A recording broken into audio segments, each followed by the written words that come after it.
Sí, lo del factor de potencia, ¿cierto? Sí, el factor de potencia. Vale.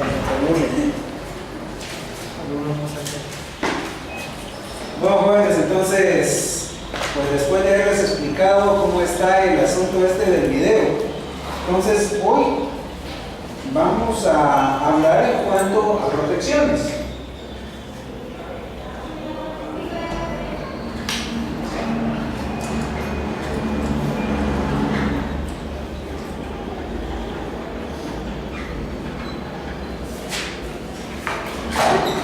Ahora, quiero que entiendan de que hay varias protecciones, hay varios tipos, pero acá tenemos una situación, miren.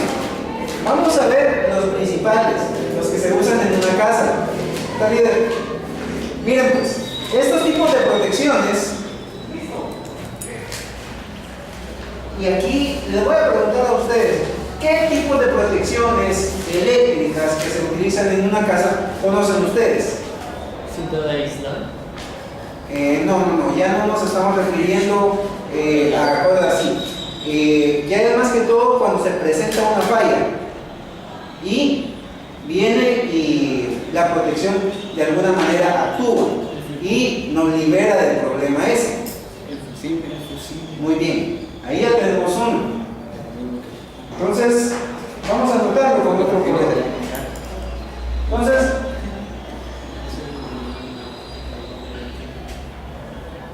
ya estamos entrando en el tema. El fusible es uno de ellos. ¿Qué otro? Todas las casas lo tienen. Correcto, el limón.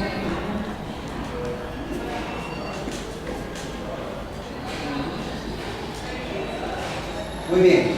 Aparte de eso, vamos a tener algunos otros que tal vez no sean tan conocidos o tan comunes, pero de todas maneras nos protegen. Vamos a ver esto. El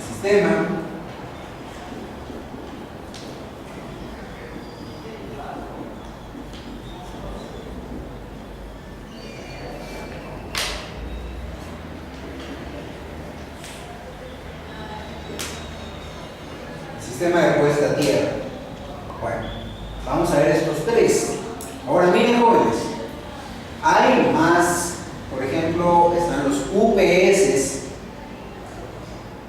hay otros aparatos que se llaman trampas de onda, existen otros que son reguladores que lo que hacen es limpiar la señal, que no vengan picos de voltaje muy altos, sino que todo pase así nítido. Pero esos ya son sistemas un poquito más exclusivos, vamos a decir así.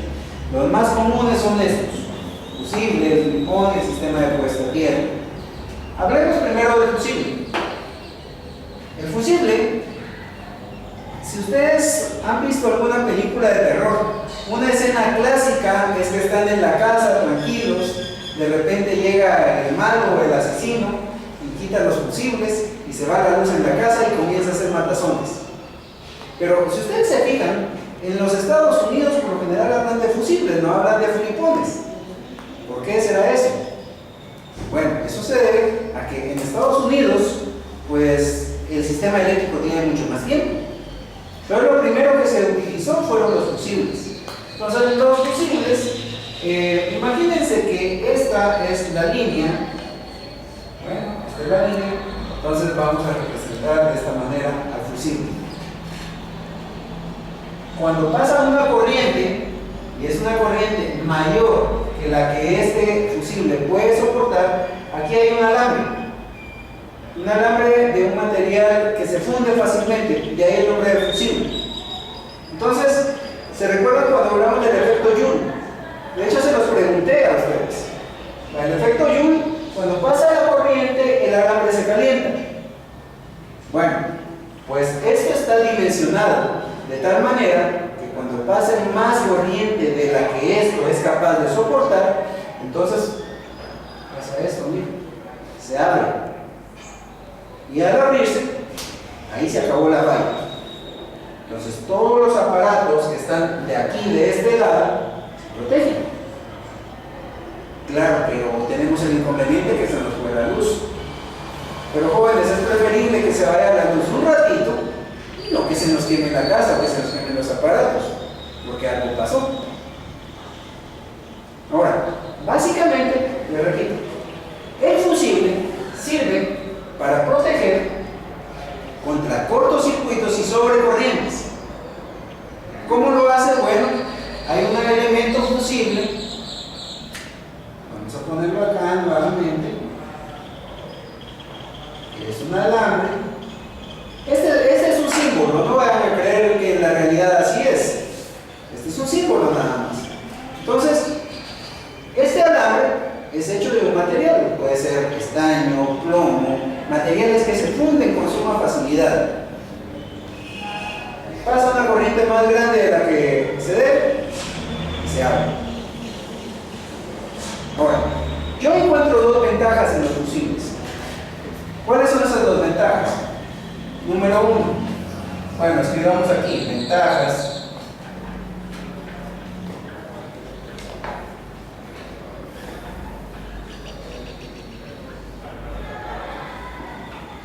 Número uno,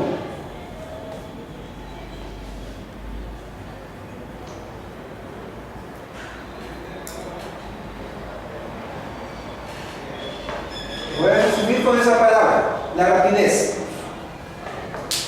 Ahora, jóvenes, para nosotros rápido es cuestión de segundos, pero en electricidad, que algo sucede en cuestión de segundos, eso es muy lento. Entonces ocurre que los fusibles trabajan en microsegundos y en milisegundos. Depende, eso uno también lo puede graduar. ¿Cómo queremos que trabaje? Entonces hay fusibles de acción rápida que trabajan en microsegundos, o sea 1 por 10 a la menos 6. Y los normales que trabajan en milisegundos. Estos son más rápidos que el flipón.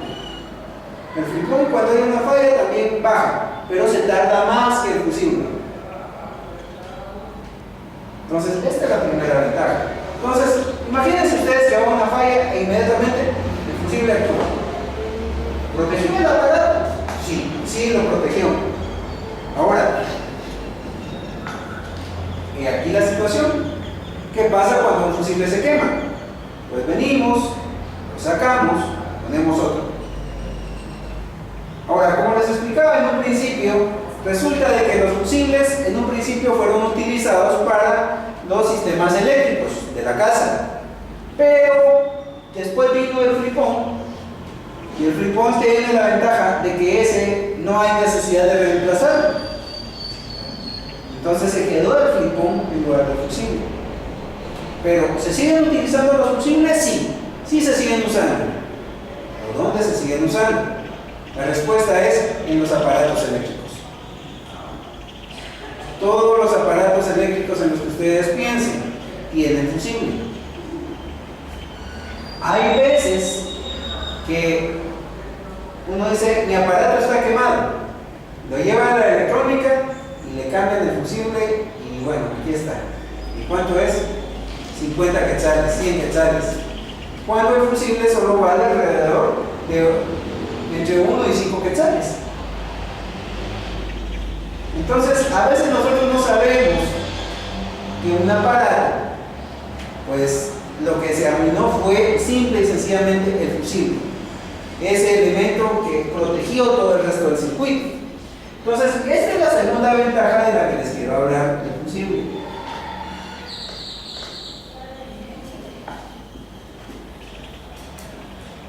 El bajo precio. Es un bajo costo. Como les digo, un fusible más o menos promedio vale entre 3 y 5 quetzales.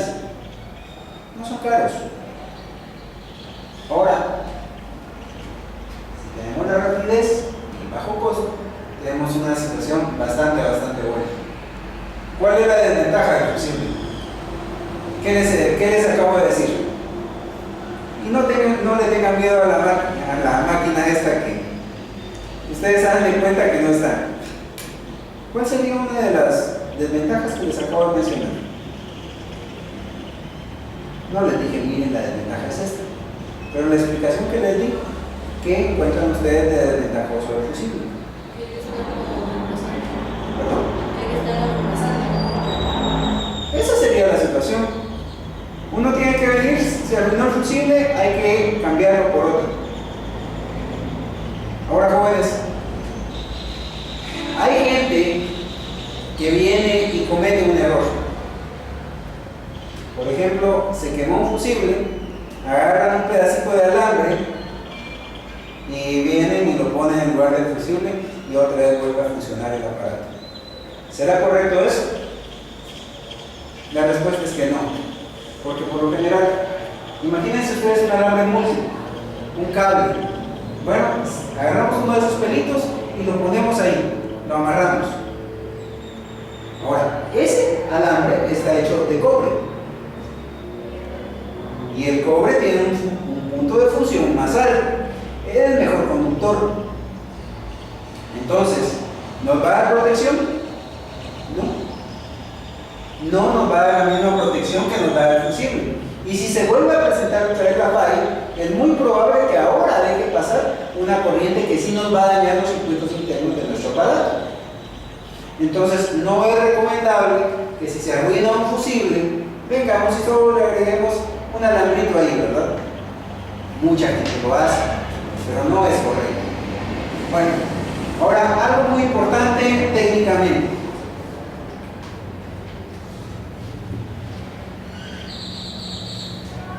Miren, los fusibles vienen desde varios miliamperios, por ejemplo, creo que comienza.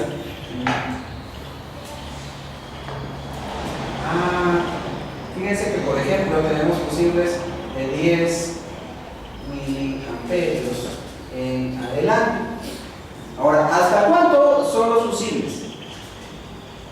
Hay fusibles de hasta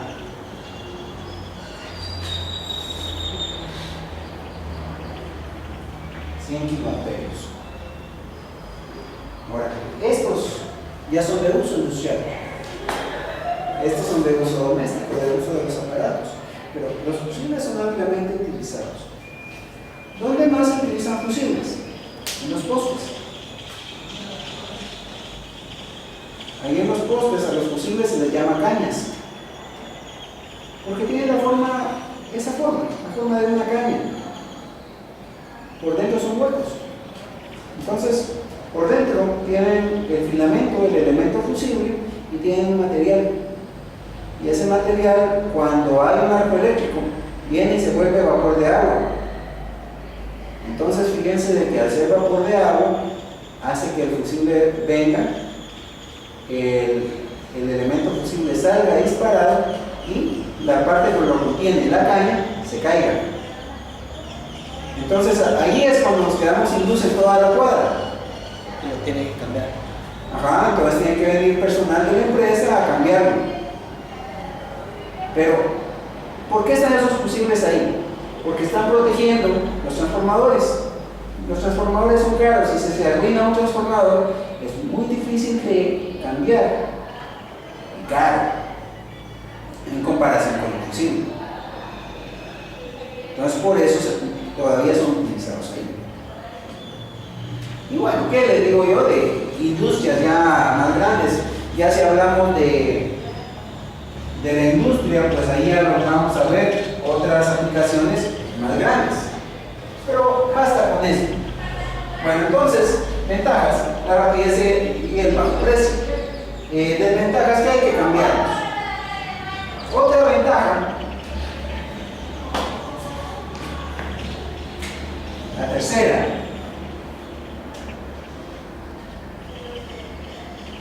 es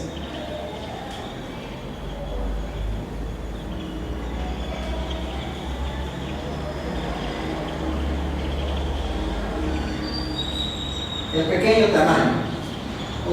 Realmente los fusibles, en comparación con el aparato que protegen, son pequeños. Entonces, no son unas estructuras grandes o pesadas, no, nada de eso, son pequeños. Entonces, esas son sus tres ventajas principales. Ahora, nosotros no vamos a utilizar en una casa fusibles porque, como les digo, ya están pasados de moda, ya no se usan. pero sin embargo todavía se pueden encontrar cajas de fusibles y fusibles para casas. ¿Saben qué forma tienen? Tienen forma como que si fueran bombillas. El casquete es como que si fuera bombilla y la parte de vidrio es así pequeña, de manera que uno puede ver si el elemento fusible está quemado o no. Y esto sería lo que les tengo que hablar en cuanto a los fusibles. Entonces, una cosa más. Cuando yo tengo L1 neutro, pensemos que aquí va L1 y aquí va neutro, ¿en cuál de las dos líneas se coloca el fusible? L1. ¿L1? ¿Qué dice usted?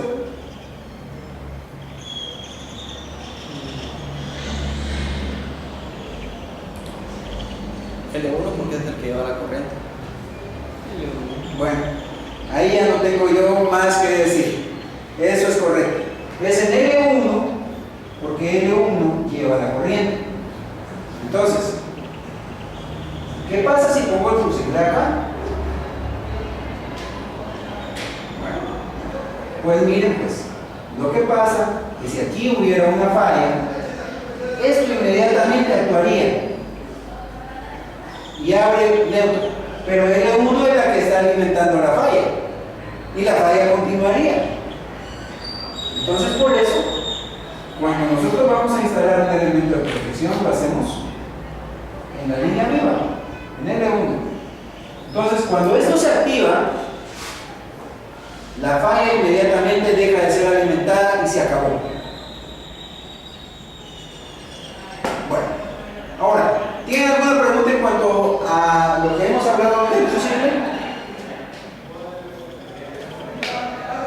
Bueno, ahora hablemos de este segundo, el flipón. El flipón es, hoy por hoy, el que más se utiliza para proteger casas e instalaciones de tipo domiciliar y tipo industrial. ¿Cómo funciona el flipón? Muy parecido a cómo funciona el fusible. ¿Se acuerdan que les dije que en el fusible teníamos este alambrito acá y que cuando pasaba una corriente más alta de la normal, este alambrito venía y se quemaba? Se abría, simple y sencillamente, y ahí era todo. Y eso es por efecto Joule. Bueno, el efecto Joule se utiliza también en el flipón. Solo que lo que sucede en el flipón, voy a tratar de explicárselos. Miren, pues, tenemos una lámina. Para que ustedes veámoslo de esta manera. Y aquí estoy exagerando, pero esto me va a servir. Entonces, esta lámina viene y está formada por dos materiales. Entonces, estos dos materiales, sucede que uno tiene un coeficiente térmico más alto que el otro. En otras palabras, uno se va a expandir más. Con el calor uno va a crecer más que el otro. Entonces, lo que vamos a tener finalmente es que vamos a tener un arqueo o un pandeo, vamos a llamarlo así.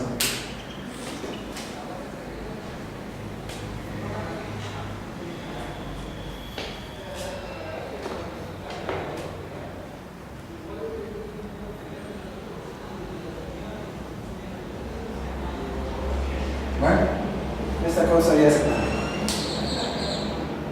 Entonces, cuando esto se pandea de esta manera, entonces libera un mecanismo que hace que el interruptor del flipón caiga.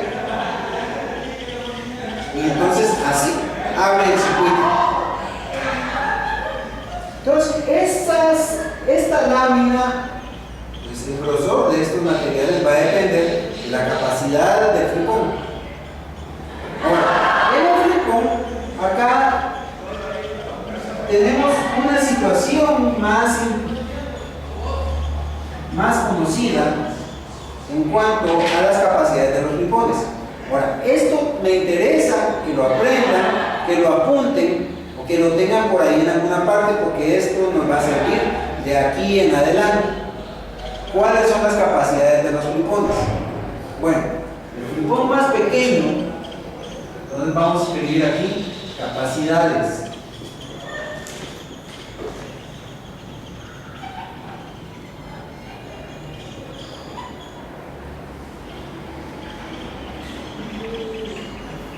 Bueno, la menor capacidad es esa, 15 amperios.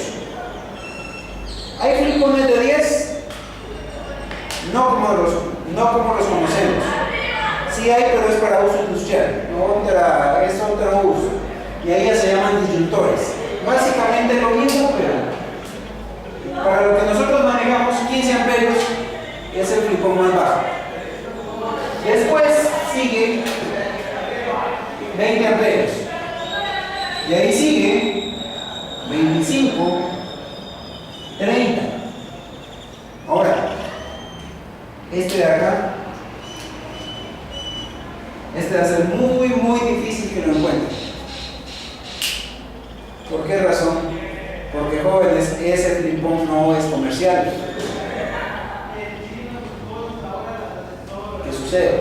Si yo fuera dueño de una ferretería, yo traería lo que más se vende. Y esto no muy se vende, porque está cerca de estas dos capacidades que son más utilizadas. Entonces este no lo van a encontrar. Entonces escribimos aquí, no se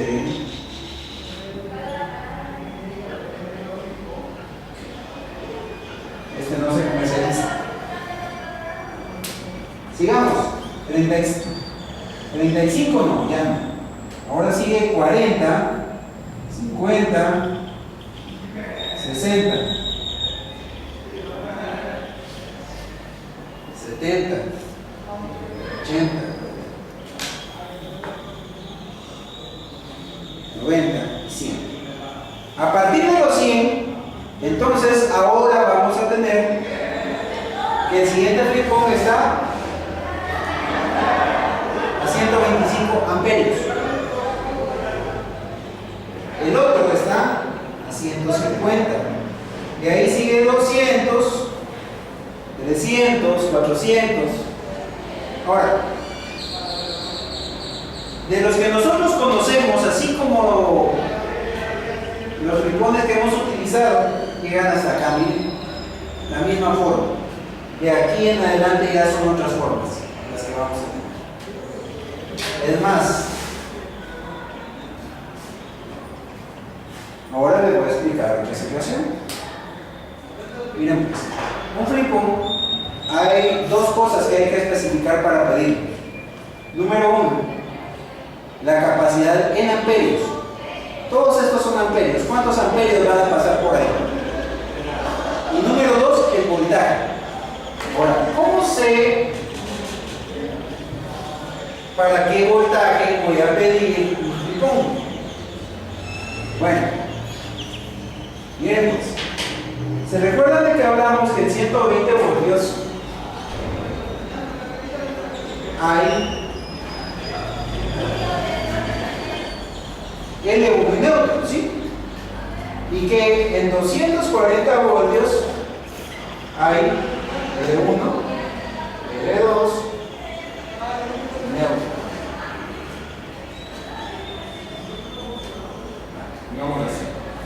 Bueno, ya hablamos también que los dispositivos de protección se colocan en las líneas vivas, porque si existe una falla, la línea viva es lo que alimenta esa falla. Entonces eso es lo que interrumpimos. Vale, entonces si queremos un flipón para 120, vamos a pedir flipón de un polo. Un polo significa una línea, ¿de acuerdo? Los flipones que hemos utilizado acá son flipones de un polo. Bueno, entonces por ejemplo, yo quiero un flipón en 120 voltios para 50 amperios. Entonces voy y digo, quiero un flipón de 1 por 50.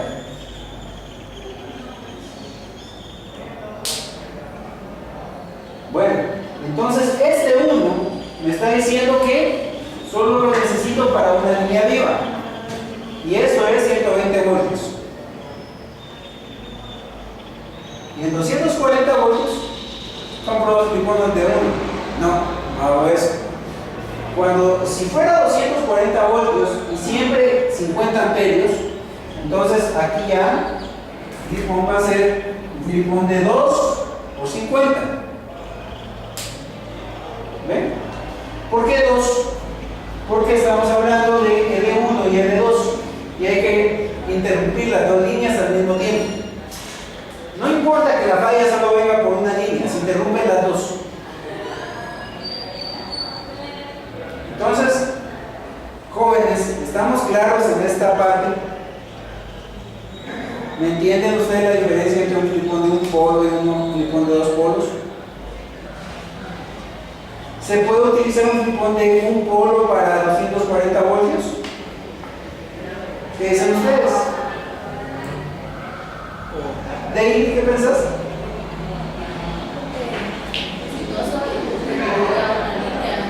Ajá. Bien, entonces, el flipón de un polo no se puede utilizar para 240 voltios. Ahora un flipón de dos polos se puede utilizar para 120 voltios. Sí, sí se puede. Sí se puede. Porque el flipón de dos polos es como que si viéramos dos flipones que están pegados. Pero la cosa es que adentro los mecanismos están unidos. Y si se cae uno, jala también al otro. Entonces, así es como funciona. ¿Puedo yo venir a utilizar dos flipones de un polo para 240 voltios? No se recomienda. Porque los flipones de un polo, los dos son independientes. Si hay una falla en una línea, solo uno se va a caer y el otro va a seguir. No nos interesa que los dos se caigan. Ahora, fíjense que cuando nosotros tenemos un aparato de 240 voltios, eso es un problema. Porque si una de las fases está y la otra no, el aparato se puede quemar. Entonces, o están las dos o no está ninguna. Así funciona esto. Bien, entonces de la clase, lo que me interesa que ustedes aprendan es esto, porque jóvenes, esto lo vamos a necesitar. Entonces es parte de los cálculos que más adelante les voy a enseñar a hacer. Entonces, es como en la clase anterior, cuando vimos la tubería. Una de las cosas que me interesa que ustedes se aprendan son los diámetros de las tuberías también. Ahora, no tengan pena. Eso, con un poco de práctica, se aprende. Práctica, práctica y práctica. Y se va quedando. Bien. Entonces, me quedan 10 minutos. Bueno, creo que les puedo mencionar un poquito el sistema de puesta a tierra. Esto es algo muy diferente al fusible y el flipón. El fusible y el flipón, como les dije antes, nos protegen contra sobrecorrientes, contra cortocircuitos y subidas de energía que de alguna u otra manera caen en que sube la corriente. Ahora, el sistema de puesta a tierra es diferente.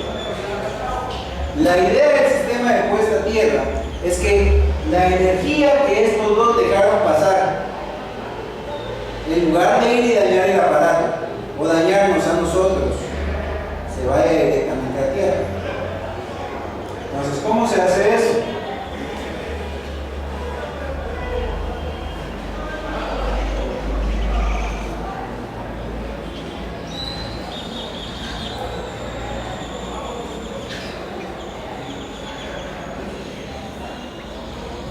Vean, en primer lugar, ustedes deben saber de que cuando tenemos una cantidad de energía a un voltaje superior, un voltaje elevado, cualquier voltaje, pensemos de hecho, lo que la energía quiere, si podemos utilizar esas palabras, lo que la energía quiere es bajar a su nivel más bajo de energía, es decir, a tierra, porque en tierra se considera como 0 voltios. Es nuestro nivel de referencia cero. Ahora, como la Tierra es el nivel de referencia, se escogió la Tierra porque que la tierra es común a todos los seres humanos que vivimos en este planeta. De manera que no importa si es en Estados Unidos, en Japón, en Guatemala, en Rusia o en cualquier lugar, la tierra es algo común. Entonces vamos a tomar la tierra como 0 voltios. Bueno, miren pues. Entonces se me voy a tratar de explicar de una forma resumida cómo es que se hace. Primeramente, se siembra una varilla. Esta varilla, uno dice una varilla de cobre. No, no es una varilla de cobre. Es una varilla de acero recubierta con cobre. Ahora, ¿por qué no es una varilla de cobre? Porque si fuera una varilla de cobre, vamos a sembrar esto en la tierra. ¿Cómo creen que se siembra? Se siembra golpeándolo. Entonces, si yo golpeo el cobre, lo que va a pasar es que se va a doblar. No tiene la suficiente fuerza como para mantenerse en esta forma. Por eso se usa acero. Pero el cobre es un mejor conductor, así que lo que se hace es que se recubre ese acero con cobre. Entonces, ya tenemos nuestro punto de contacto con la tierra. Bueno, entonces, veamos algunas cosas. Entonces aquí tenemos la varilla. ¿Cuál es el propósito de esa varilla? Miren pues, la tierra es un mal conductor de electricidad. Pero si nosotros le echamos agua, entonces el agua es un mejor conductor. Entonces, cuando la tierra está mojada, es un mejor conductor que cuando está seca. Ahora, jóvenes, van a ver ustedes de que en época de verano van a ver suelos que hasta están quebrados de tan secos que están.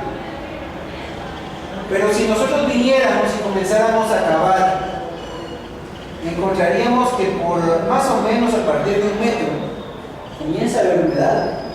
Y en cuanto más bajo cavemos, vamos a encontrar más humedad. De tal manera que si logramos cavar lo suficiente, encontraríamos agua y haríamos nuestro pozo. Pero no es ese nuestro objetivo. Nuestro objetivo es encontrar regiones húmedas. Entonces, esta varilla tiene 10 pies, más o menos 3 metros.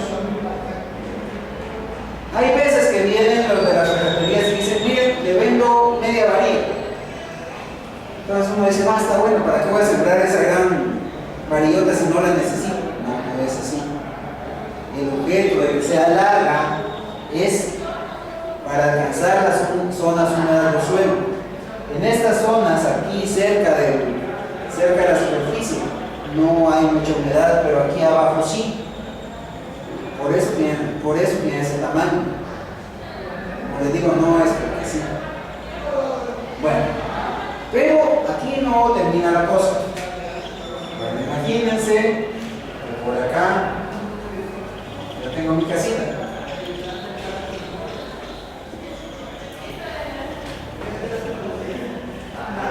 Ahí está mi ranchito. Bueno, pues este rancho, pongamos que el contador está en esta parte, ¿sí? Entonces, de aquí tiene que salir un alambre que viene de acá para acá, el contador, o al tablero de frijoles. Este lo vamos a llamar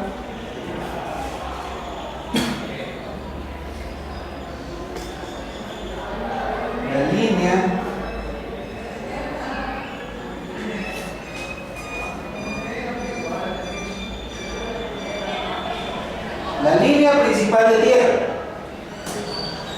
¿De acuerdo? Entonces, ¿por qué lo coloqué de color verde? Porque hay una norma que dice que el cable que se va a utilizar para la tierra debe ser de forro color verde y mínimo número 8 de cobre. Mínimo. ¿Puede ser número 6? Sí. ¿Puede ser número 4? También. Pero mínimo número 8, la línea principal de tierra. Esta línea principal, otra vez, va desde el tablero, aquí me equivoqué, desde la varilla hasta algunas veces o hasta el tablero. Ahora, acá en Guatemala lo tenemos que llevar hasta el contador, porque viene de Orsa y nos exige, mire, usted va a venir y yo le voy a mandar L1, le voy a mandar también L2 y le voy a mandar neutro. Pongamos esta instalación en 240. Entonces, para yo poderle conectar esto, usted me va a hacer el favor de venir, sembrar una varilla de cobre en la calle, y va a venir, va a agarrar un alambre y lo va a conectar acá. Entonces, la línea principal de tierra se debe conectar con el neutro. Ahora, esto nos lo exige la empresa si nosotros queremos tener energía eléctrica. ¿Por qué es esto? Porque la ley dice de que si ocurre algún fallo y por ese fallo mis aparatos se arruinan o mi casa se quema, la empresa me tiene que pagar porque yo los puedo demandar. Entonces, ellos saben de que si yo vengo y hago esta conexión, entonces el sistema está protegido. Se acaban los problemas. Ahora, esta varilla de tierra que van a tener ustedes en sus casas no les va a proteger lo que hay aquí adentro. No, porque esto está diseñado para proteger este aparato de acá, el contador.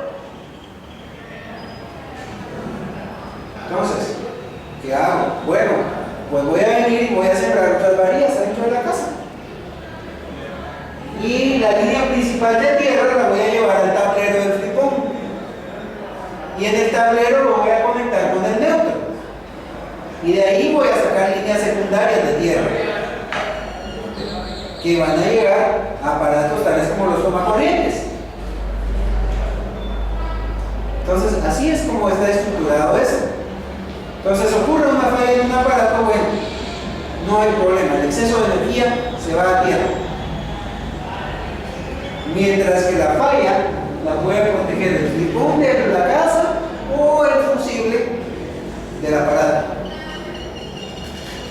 Entonces, así es como funcionan estas protecciones. Digamos que es una coordinación, ¿verdad? En el cual tenemos protecciones en línea viva y protecciones en neutro. Bien, entonces jóvenes, vamos a dejar hasta aquí la clase. Entonces, como les digo, este tema, esto solo fue una introducción, fue un poquito de lo que hablamos. De hecho, hablar de cada uno de ellos en forma más grande nos llevaría bien 2 o 3 clases por tema. Ahí sí que solo para contarles, yo hice mi tesis en cuanto a esto, a mediciones de sistemas de puesta a tierra, y solo abarqué un tema que era mediciones, porque es un tema muy grande, pero para lo que nosotros necesitamos saber ahorita, esto es suficiente. Entonces, como les digo, ustedes como ingenieros, cuando estén a cargo de una situación eléctrica, esto es de las cosas en las que se tienen que fijar. Porque si esto no está bueno, pues todo lo demás puede fallar y puede ser una falla profesional. Bien, dejamos hasta aquí la clase. No sé cómo saldría el video, pero ahí lo voy a ver en la casa y si salió bonito, pues lo subo, y si no, pues lo vamos a volver a hacer. Así que jóvenes, gracias por estar acá. Nos vemos el próximo lunes. ¿Cómo vamos a estar el lunes? Con lo del laboratorio. El laboratorio, bueno, hablemos primero de la clase. En la clase ustedes van a poder asistir.